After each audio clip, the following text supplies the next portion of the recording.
যদি সত্যিকার অর্থে ডক্টর ইউনূস এবং তার সরকার সংস্কার চাইতেন, তাহলে এই জুলাই সনদের মধ্যে আমি না বলবো এমন উপকরণ ঢুকাতেন না। এই পুরা সংস্কার আলোচনায় ডক্টর ইউনূস কোনো দিন এই আলোচনায় অংশগ্রহণ করেননি। গণভোট কেন বাতিল করা হয়েছে এইটা এইবার বাংলাদেশের মানুষ বুঝবে। ও গণভোট এত বিচ্ছিরি শুনতাম বাতিল করা হয়েছিল, কিন্তু আমরা সশরীরে দেখলাম যে গণভোটে কিভাবে ব্যালট চিরে চিরে সরকারি কর্মকর্তারা বক্সে ঢুকায়। এটা এই দেশের মানুষ এবার দেখবে। এই সংস্কার গণভোট এই বিষয়টাতে আমার মনে হয় যে ডক্টর ইউনূস বাংলাদেশকে ধারণ করেন না।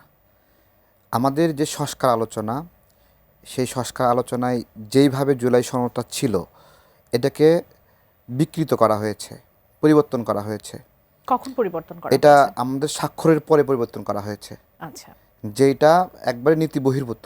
আমরা যা স্বাক্ষর করেছি, উনি যেটা পরিবর্তন করেছেন সেটা আমাদের স্বাক্ষরিত বলে প্রচার করছেন, কিন্তু এটা পরিবর্তিত। যদি সত্যিকার অর্থে ডক্টর ইউনূস এবং তার সরকার সংস্কার চাইতেন, তাহলে এই জুলাই সনদের মধ্যে আমি না বলবো এমন উপকরণ ঢুকাতেন না। এই জুলাই সনদের মধ্যে আমি না বলবো এরকম উপকরণও আছে, আমি হা বলবো এরকম উপকরণও আছে। তার মানে উনি চান না এটা বিজয় হোক, এটা পাস হোক। বাস্তবে উনি এমন একটা কেওয়াস চান, এমন একটা ঝগড়া চান, যাতে করে সেই ঝগড়ায় দেশের মানুষ অতিষ্ঠ হয়ে বলে যে এর চেয়ে ডক্টর ইউনূসের সরকার ভালো ছিল। উনি সেই রকম একটা সিস্টেম ডেভেলপ করেছেন। এটা জামাতের সকল নেতাকর্মী বলতে পারবে না, তাদের সকল মতামত এখানে আছে।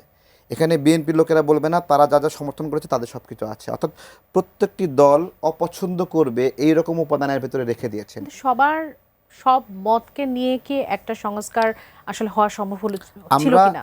আমরা সকল বিষয়ে একমত নই, কিন্তু আমরা তো কিছু কিছু বিষয়ে একমত ছিলাম। সেগুলোকে আলাদা তো করা হয়নি? সেই কিছু কিছু বিষয়ে একমতগুলোকে আপনি জুলাই সনদে আনতেন, তাই না? এবং এই পুরা সংস্কার আলোচনায় ডক্টর ইউনূস কোনো দিন এই আলোচনায় অংশগ্রহণ করেননি। এবং উনি যেদিন এসেছেন ছবি তোলার জন্য আসছেন, এসে ওনার দুটো বক্তব্য বলে গেছেন, কিন্তু যারা সংস্কার আলোচনায় স্টেক হোল্ডার ছিল তাদের কোনো মতামত গ্রহণ করেন নাই। তো এর এর এবং কি আমাদের যারা উপদেষ্টারা, যাদের দিকে মানুষ তাকিয়েছিল তারা এই দেশটাকে সংস্কার করবে, তারাও এই সংস্কার আলোচনায় অংশগ্রহণ করেননি, একটা দিনও একটা মতামত রাখেননি। তো সুতরাং এটা না সরকারের প্রতিনিধিত্ব করে, না সকল রাজনৈতিক দলের প্রতিনিধিত্ব করে, না আমাদের এখানে তো যারা সংস্কার আলোচনায় ছিলাম তারা তো আর সকল জনগণের মানে হলো প্রতিনিধি না ওখানে। আরেক ভাই, আমরা তো দেখতে পাচ্ছি, একেবারে খোলা চোখে দেখতে পাচ্ছি যে একমাত্র সরকারি হ্যাঁ ভোটের জন্য, গণভোটে হ্যাঁ কে জয়যুক্ত করার জন্য সর্বোচ্চ যে প্রচারণা সেটি আসলে চালাচ্ছে।